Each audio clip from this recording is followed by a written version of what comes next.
You know, I've been involved in the towing industry nearly all my life. And early on in my career, when I would come up to one of these, it would just be a nightmare to try to get loaded. You know, back in the 80s, in the towing industry, we would just pick this vehicle up with a sling and just tow it on down the road. But with today's vehicles, it just doesn't work that way anymore. And doing this damage-free has become a serious problem in the towing industry. So with Steck Manufacturing, we've come up with the fourth wheel loader. This fourth wheel loader is made out of very lightweight aluminum. It has several attachment points for your 6-foot chain and hand ratchet load binder. It comes with two shims, polypropylene, that are 10 inches by 10 inches, one that's 1.5 inches and one that's 3 inches tall. They both fit right inside the fourth wheel loader. The whole unit goes underneath of the vehicle, and we'll be able to load the vehicle onto the flatbed virtually damage-free. So we've already got the car jacked up, and we're going to place the fourth wheel loader under there. The fourth wheel loader is a 24-inch by 14-inch hardened aluminum frame.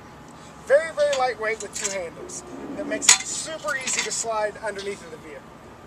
So once we get the vehicle jacked up, and we get something underneath of it in case it falls, for safety reasons, we'll go ahead and we'll slide the fourth wheel loader up underneath of the vehicle in a place that best suits the situation that you have. You know, broken ball joints isn't always the problem that we're going to be dealing with. We could have, a locked wheel bearing. We could have damage from a collision. With aluminum flatbeds today, you don't want to damage even the steel ones with metal components sticking down. So the uses for the fourth wheel loader are endless. We made the fourth wheel loader with as many options as there are cars out there, because we know that as a tow truck driver, you're not always going to run into the same situation every time. So we slide the fourth wheel loader underneath of the car about where we think that it's going to be. And in this particular instance, I think maybe a second shim will help. If you'll notice, the shims are built to be completely interlocking. The 3-inch shim will lock into the 1.5 inch shim.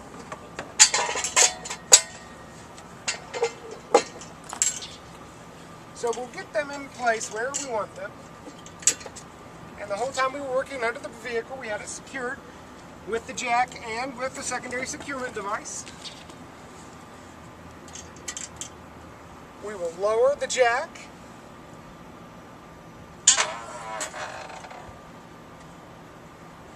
So the car rests on the fourth wheel loader.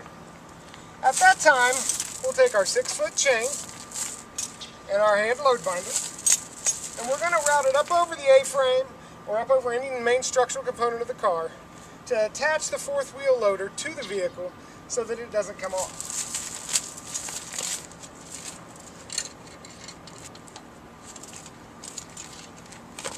Now that we have it hooked in the rear, we'll take the load binder, we'll loosen it up, place the T-slot in one of the T-slot holes, attach the load binder to the chain,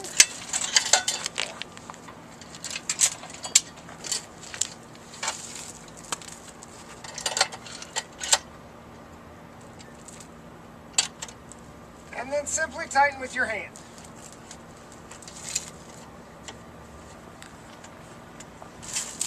Now, finger tight gets the unit fairly secure.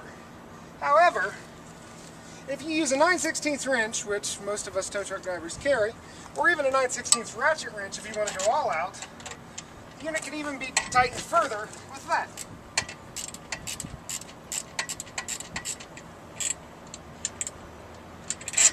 Alright, now the fourth wheel loader is completely attached to the vehicle, very solid, can't even kick it out of the way.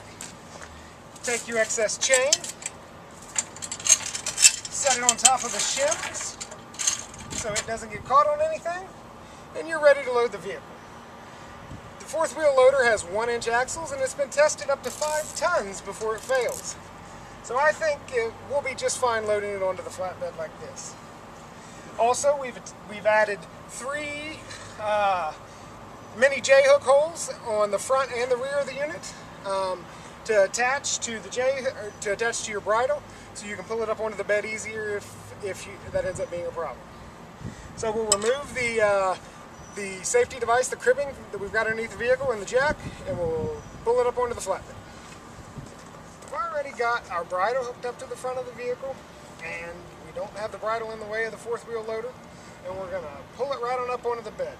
You can watch how easy that the fourth wheel loader transitions from the asphalt right to the back of the bed.